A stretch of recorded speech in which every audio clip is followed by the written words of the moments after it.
Hello students. So we are starting with the online classes. So to continue with, I'll start with the chapter arrays. So it's a continuation of what I've started already. So before I continue, I want to give you a quick recap on what I have done so far. So in this chapter, we started with arrays, the definition of an array. How do we declare an array? Initializing an array. And how do we calculate the size of an array? And accessing element of an array, each and every element, how it can be accessed. So accessing element of an array. Then what is a valid range of index numbers, and also out of bound subscript, or you can say which is an invalid index numbers. Then when we come to the definition, so now it's elaborated in detail. I'll just give you a recap of this definition. You can check your classwork also. So we started with array, the definition of an array, and also we discussed about in detail explanation of why do we require array, what is the advantage of arrays, without the array what was the problem we were facing, all that we discussed. So definition says an array is a set of elements of the same data type that are referred by a common name. So please go through with this definition as it is, and also you all have written in your classwork also. Now when we come to the declaration part of an array, there are different ways of declaring an array. In the first style, we declare array with the statement int a. You can go through with this line. Here when we write int a, I use a square bracket here, indicating that now a is not a single element, it's a group. To indicate the group, we use a square bracket. So it is an indication of an array. So int a, say it's a group or it's an array. And here we write, normally we give a semicolon saying that one variable declaration. Since it is an array, it's a different style of declaring. Int a of is equal to new int of 5. So the meaning of this sentence is, now a is an array of type integer, and I am telling the compiler to allocate the memory by using a keyword new. And I am telling the compiler that please allocate the memory of type integer with 5 elements. So memory is reserved for 5 integer types or 5 integer data types, I can say. In the second style, here you can observe here, in the first style we have given variable name and then the square bracket. And here in the second style, first we give a square bracket and then the variable name. That's the only change compared to the first line to the second line. And in the third style of declaring, it's a 2-line declaration statement. In the first line we just give integer a, saying that a is an array. Actually the application goes like this. Later stage, based on the programming, by asking the user or depending on the program situation, we ask the user how many number of elements. Based on that we are going to declare the size of an array. So for that kind of application, the third style of declaration will be useful, and you will be knowing in this one in detail when we come to the programming part. So the third line, that is the third statement, is a 2-line declaration. Int a, array is declared, and we allocate the memory in the next statement. So that is in a second line. And observe here, when we declare here a, I say it is an array. But second time when I allocate the memory, square bracket is not used. That is what importance you have to give it here. And also remember, new is a keyword which is used to allocate memory. Not only for an array, any object type. Now array is a reference data type. For that also we use a new keyword. Apart from that, so far you know, you use a new keyword to declare your scanner class also. While declaring scanner class, once again you are creating an object for the scanner class. That time also you use the new keyword. So general terminology, you can say new is a keyword or it is a operator to allocate memory for an object. Then how do we initialize an array? Initializing is nothing but declaring with assigning some initial data to an array. Both will be done in a one single stretch. So here, for example, I want to declare one string array where I want to store 3 place name. For example, I have taken here Bangalore, Mysore and Hassan. So each data, each element, each data we call it as an element of an array. Bangalore, that has been enclosed in a double quotes and separated by comma. Once again, here there is supposed to be a one quotes here. Mysore, and again separated by comma. Then once again Hassan, separated by And now once you finish with the last element, you close the flower bracket. Second example, I want to declare one integer array with any 5 elements. I have taken one, for example, 4, 5, 8, 7 and 1. Each element is separated by a comma. And one more example, I want to declare a character array and I want to initialize this array with a vowel. Since it is a character array, each element is separated by a comma and each element is enclosed in a single quotes because it is a character type data. So please parallelly you go through with your classwork also. It's just a recap of what I have done so far. Then how do we calculate the size of an array? To calculate the size of an array, the formula goes like this. The number of elements in an array and multiply that with the size of the base type. So what do you mean by base type? Base type is nothing but the data type what we use for an array. The data type of an array is nothing but the base type of an array. Let us take an example. I have taken 3 examples here. First example, one integer array I have taken with 5 elements. How many number of elements? 5 here. So the number of elements are 5. That multiplied with 4 bytes. Why? Because each integer occupies 4 bytes. That is what the comment I have given here. It's a comment statement. Each integer occupies 4 bytes. So that multiplied with the number of elements will give you 20 bytes. Please make sure, students, you have to mention 20 bytes. Bytes you cannot skip. You have to mention that. How many bytes this particular array is going to occupy. Then if you take a second example as a character array, there are 3 elements here.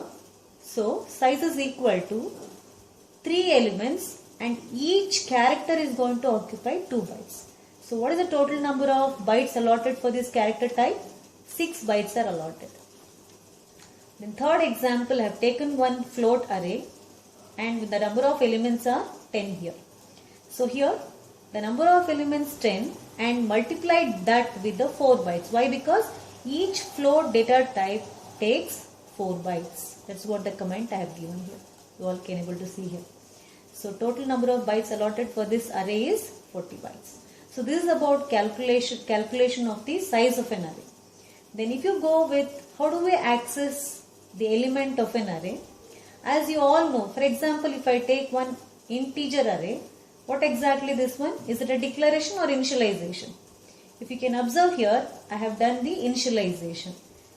So int A, I have taken 5 numbers. Any 5 numbers you can take. This is an example numbers I have taken. 5, 2, 6, 3, 9. If you count here, 1, 2, 3, 4, 5. There are 5 elements in this A array. So each element, since it is an array, a group of elements, set of elements of the same data type. What is the data type? Integer. Same data type that are referred by what name? Common name, which is A. So 5 is also referred by the name A. 2 is also referred by the name A. 6 also and 3, 9. All these elements are referred by a common name A. Now the question is, how do I access these each element? Individually, how do I access? Each element is given a index number or you can say positions. And always it starts with the number 0. So here it goes on like this. First element takes the position of 0. Second element take the position as 1 and it goes on like this. So since there are 5 elements, index number starts from 0. It goes on up to 4. You all can see this. 0 to 4. So these are all 0, 1, 2, 3, 4. What I have written here is nothing but index numbers, as you know all this already. So if I want to print the first element, I am going to access the element. How do I access this? To print the first element, you can give a command like this. System.out.println A of 0. 0 is the position of the very first element. So what is stored in the 0th location? 5. So output you will get it as 5. You can check it on the system also. Then to print the last element. Which one is the last element? 9 is the last element. What is its index number? 4. So if you give A of 4, you will get the output as 9 here. Actually it's supposed to get the output as 9. Then valid range of index number. So what are the valid range of index numbers? Just now we discussed about the index number. So for an array, what is valid range and what is invalid range of index number? Example 1, I have taken one integer array with 10 elements. For this array, the valid range is what? See here, always index starts with the number 0 and it goes on. So here, when there is an array with the 10 elements, it starts from 0, goes on up to 9. You count from 0 to 9, how many number of elements? 10. Similarly, if you go to the example 2, so I have taken one character array with 15 elements. So start from 0, it goes on up to 14. Third one, I have taken valid range of, sometimes in your examination they don't give you an array, they will give you in terms of a sentence. Give a valid range of index numbers for an array with 100 elements. They don't even mention what is the type of the array, nothing. So in that case, you can just say starts from 0, goes on up to 99 since there are 100 elements. So this is about valid range of index number, means the permissible or the index number which are allowed or which is valid. Out of bound, or you can say invalid index numbers. So remember students, this definition is very important. Even I have given you in your classwork also. Please go through with this. Many times it was repeated in your board examination. Index numbers other than, please underline this word, other than 0 to n minus 1 are called out of bound subscripts where n is considered as number of elements in an array. Let me explain like this. Suppose if I take the number of elements of an array which is n as 100, then valid range will be what? 0 to 100 minus 1. 0 to 100 minus 1 will be how much? 0 to 99 is the valid range. So what we are talking is about the out of bound subscript. So I can say here out of bound subscript other than 0 to 99, which is an invalid range of index numbers. So these are all the theory part what I have covered in this chapter. With this theory background, I started with the programs, and some of the programs what I have discussed so far. See here it's only a few list of program, but many I have given you in your classwork, so you all can go through. The highlighted one I'll just give you so that you all can able to recall that.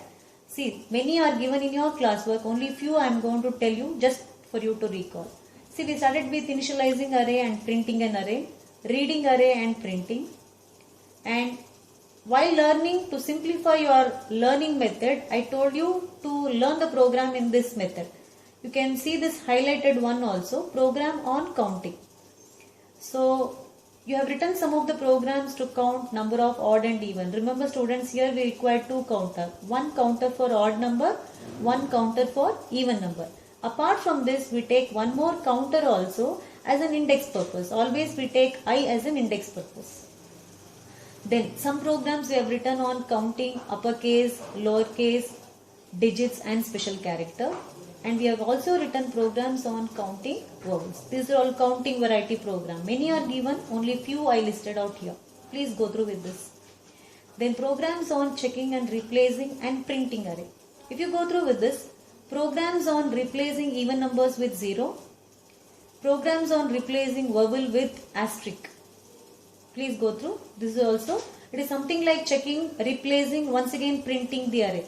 Remember, never combine reading and printing array. Please remember, I have made you to write one note also about this. Then one more variety program which I was doing it, programs on tabular form output. So here only two I have given, but many you have written in your classwork and in your homework side also. And you all have written some of the UT also on these topics. So please go through now. Program to read 5 student name and marks in subject, marks in 2 subjects. Find the total score of each student and display in a tabular format as given below. You can able to recall the same question in your classwork also. Name subject 1, subject 2. I want the output in this particular format. And for each student, what is the total score of each student? I want the total score to be displayed here. So this is what your sample output format. So the solution is there in your classwork. Please go through. Program to read 5 salesmen's sales in 3 months. And find the total sale made by each salesman and print it in a tabular form as given below. So this is the format. So here in this format also, Same concept here, but the application here it is for student, but here it is for salesman. Month 1, month 2, month 3. So for this, for example, salesman 1, what are the sales? And this added sales should be displayed in the total column. With this background, here I am giving you some of the homework questions. Before that, I'll just show you how exactly to execute the program also. So apart from that, I'm just giving you some of the programs here. But anyhow, the programs, whatever I've listed, I'll give you attached file of PDF also. You can go through, or you can download that PDF file also to solve these questions. So these are all the programs I want you to practice and come for the next session class.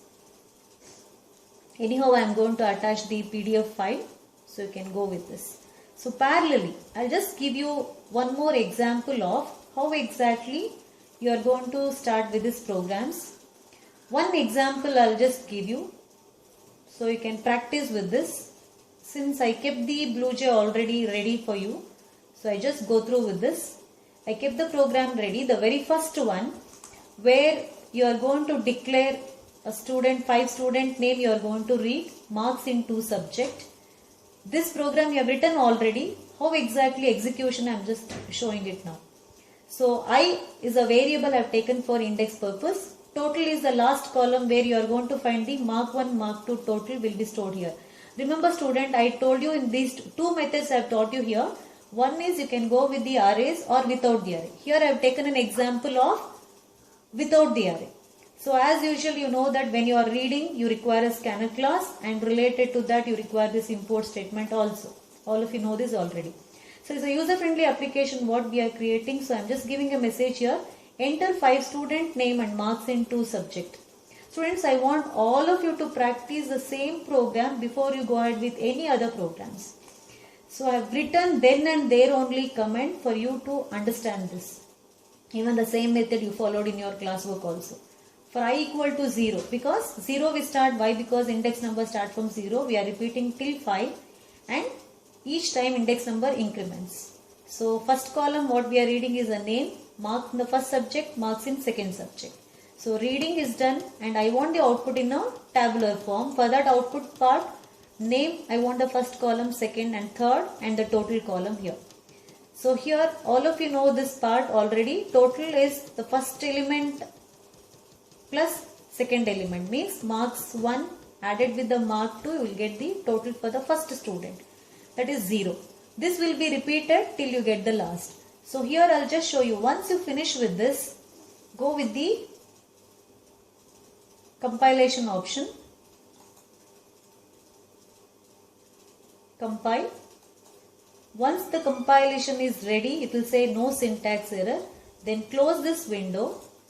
Right click here, click on this new sample, means you are creating an object of this process you know already. So name of the instance is nothing but it is asking for the object name. Click on this. Now here object is created, right click on this,